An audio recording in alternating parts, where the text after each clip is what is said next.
좁아지고 안압이 높아지고 시야가 좁아지고 이래서 두 가지 요인도 있지만 몇 가지가 있는데 제일 중요한 게 한번 손을 이렇게 한번 180도로 한번 혀보죠. 그리고 전면을 보세요. 전면을 보시고 제 손이 그러니까 본인 손이 이렇게 움직이면 이 손이 보이는가 보세요. 엄지손가락이 저 앞에 보면서 여기를 보는 거예요. 지금 안 보이는 분 있어요? 오른쪽 왼쪽 다 잘 보이세요? 이게 손이 안 보여요? 어느 쪽이 보이는가? 약간 비틀어지게 하면 틀어질 수 있거든요. 이 손이 이렇게 엄지손가락이 보이면 내 시력이 정상이다.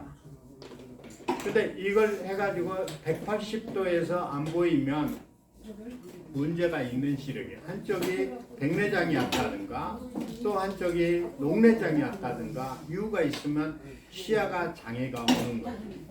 그래서 녹내장은 어느 쪽이었냐면 안압이 높아서 오는 거고 두 번째는 시야가 이렇게 좁아져요. 그러니까 무슨 사면을 볼 때 이렇게 가리고 보는 거하고 똑같다고 보시면 돼요. 이렇게 보면 어떤 대롱 같은 데다 이렇게 보면서 이게 시야가 좁아지기 때문에 녹내장의 요인이 온다. 또 세 번째는 뭐냐면 녹내장이 압력이 높아지는 이유가 왜 오느냐면 눈물이 코로에서 눈이 여기 눈물 근육이 양쪽에 있어요. 눈물 근육을 타고 코로에서 목 근육으로 늘어가게 돼 있어요. 눈물을 넣으면 반드시 목으로 이 속으로 들어가게 돼 있어요. 눈에 넣는다고 해서 내가 뭐 나오냐 천만에요. 이쪽으로 목으로 들어가서 이 속으로 들어간다고 생각하시면 돼요. 눈도 먹는 거는 똑같은 거예요. 눈에다 뿌리는 거는 눈에다 물을 넣는 거는 대가 먹고 있다. 입으로 먹는 거나 똑같아요. 그렇게 생각하시면 돼요. 근데 눈물층이 나이가 보통 50, 60이 되게 되면 시야가 이게 가늘어져요. 눈물 구멍이. 그러다 보니까 좁아지기 때문에 안압이 올라가는 거예요. 하수도가 막혀 있는 거예요. 한마디로. 윤여대 목사님께서 하수도가 막혀갖고 이게 역류한다는 것처럼 똑같아요.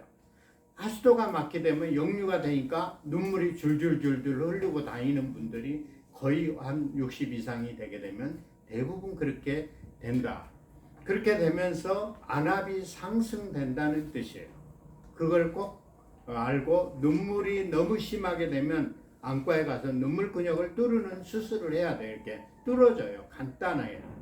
그러니까 또 이 약물을 주입하는 방법이 있고 너무 많이 막히게 되면 바늘 같은 그런 부분으로 눈물을 뚫어주면 시원하게 하수도가 내려간 것처럼 압력이 안 생기고 눈의 압력이 떨어진다. 이렇게 아시면 되겠습니다. 그리고 요즘에 그 대부분 세 번째는 여자들한테 주로 많이 나타나는 건데 요즘에는 젊은 남자들이 많이 나타나는데 내가 눈이 다 정상인데 녹내장이 왔다 이러면 보톡스를 맞았다고 보시면 돼요. 여자들은 대부분 이제 강남 뭐 어디 지칭을 하면 안 되지만 대부분 여자분들이 이 눈가에 주름이 없앨라도 보니까 보톡스를 많이 맞기 때문에 눈물이 여기 위에다가 이마에다가 여기를 보톡스를 맞게 되면 흘러내려와요. 흘러내리면서 시야 장애를 일으키는 경우가 거의 대부분이에요. 그래서 녹내장의 요인이 된다는 거예요. 5년 사이에 거의 60대 이상이 녹내장이 요즘에 60%가 진행이 더 많이 됐다고 얘기를 하고 있습니다. 그래서 항상 녹내장을 요인이 오는 거는 첫째 안압을 내려줘야 되고 하수도를 잘 뚫어줘야만이 안압이 안 올라간다는 거죠. 눈물층이 막혀서 오는 거고 보톡스는 정말 조심해야 돼요. 여기 맞는 경우 눈 주변을 막는 거는 보톡스로 인해서 새로운 병이 나타났다는 거예요. 그래서 녹내장은 시신경이 점차 손상되어 오는 경우가 있기 때문에 항상 조심해야 된다는 그런 뜻입니다. 또 한 가지는 급성 녹내장이라고 있는데 제 친구가 또 급성 녹내장이에요. 저희 왜냐하면 안경원에 왔었는데 보니까는 안경원에 와 보니까 얘는 급성 녹내장이에요. 이 친구는. 그러다 보니까 급성 녹내장이니까 어디 병원에 빨리 가라. 그리고 급성 녹내장이 오게 되면 제일 먼저 머리가 아프고 두통이 오면서 광빛 현상이 생겨요. 광빛 현상 모르겠죠? 눈을 감았는데도 반짝반짝 불이 튀는 거예요. 그건 가장 위험한 거예요. 그럼 빨리 병원에 안 가면 그건 위험 신호예요. 내가 누워있는데 어느 날 광빛 현상이 눈을 감고 잘 나가는데 광빛 현상이 왔다. 그러면 반드시 그 다음날에 빨리 안과를 가셔야 돼요. 실명하는 72시간 이내에 안 가면 거의 실명이 돼요. 그래서 제 친구를 만났는데 광빛 현상이 생겼고 머리가 두통이 아파서 안과에 가야 되는데 너 아무래도 급성 녹내장이 온 것 같다. 그래서 녹내장이니까 안과를 내일 빨리 큰 병원으로 가라. 제가 사인을 알려줬는데 이 친구가 부산에 있는 어디 한의원에 가니까는 눈에다가 약을 주입하고 침을 넣는 경우에 눈 속에다 침을 넣을 수 있어요. 눈은 시승경에 마취를 안 해도 못을 찍어도 별로 몰라요. 그래서 그만큼 무신경을 가지고 있어요. 그러다 보니까는 그걸 갖다가 어떤 분한테 녹내장 치료한다고 부산에 어디 유명한 침 하신 분한테 갔는데 눈에다 침을 맞는데 압력이 높아져 갖고 오는 거는 절대 그거는 안 돼요. 광빛 현상이 있으면 무조건 병원에 가야 돼요. 그리고 광빛 현상이 오고 급성 녹내장이 오면 무조건 가야 되는데 그렇지 못해 가지고 결론은 얼마 있다가 제가 한 달 있다가 미안해 갖고 가랑이는 안 가니까 미안해 갖고 한 달 있다가 왔는데 그 얘기를 하는 거예요. 부산에 가니까 침을 놔가지고 거기에 있는데 났을 줄 알았는데 결론은 실명이 됐어요. 왜냐하면 이 모범 택시 운전을 하는데 결론은 택시 운전을 못하게 한쪽 눈이 실명이 돼버렸죠. 그래서 우리 어르신들은 특별히 왜 그러냐면 녹내장의 요인이 거의 내가 60 이상이 됐다면 안압을 잘 조정을 해요. 눈물이 너무 많이 앞으로 흐른다든가 그러면 하수도가 막혀 있다. 그래서 안압 상승이 되는 거예요. 압력에 의해서.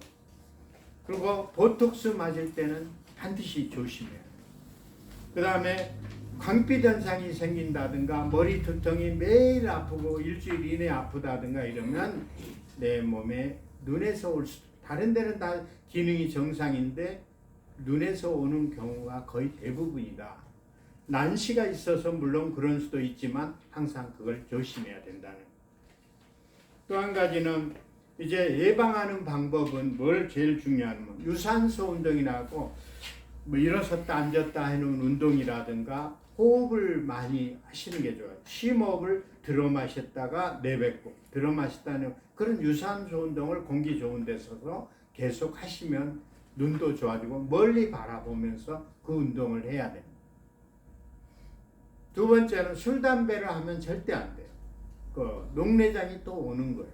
술, 담배에서도 요인이 병이 온다고 그래요. 근데 녹내장도 술, 담배에서 주로 많이 오니까 그걸 조심해요. 그리고 또 세 번째는 허리를 눕혀서 무슨 물건을 이렇게 들 때 많이 이런 들고 이렇게 엎드리고 이렇게 계속 한다든가 이런 운동을 이렇게 나이가 먹어서 들고 이렇게 엎드리면서 일어섰다 앉았다 이렇게 하는 거는 조심해야 돼. 압력이 눈이 높아지기 때문에 그래요. 내가 쭈글고 앉아 있다가 탁 일어서면 이렇게 어지러운 연기가 많으니까 앉았다가 일었을 때는 이렇게 앉아가고 천정을 쳐다보고 일어났어요. 그러면 절대 하늘을 쳐다봐야 돼요. 그러니까 앉았다가 쭈글고 앉았다가 이 여자분들이 대부분 나이가 60이 되면 쭈글고 앉았다가 옛날 생각하고 쭈글고 앉았다가 탁 일어나면 쓰러지는 거가 거의 대부분.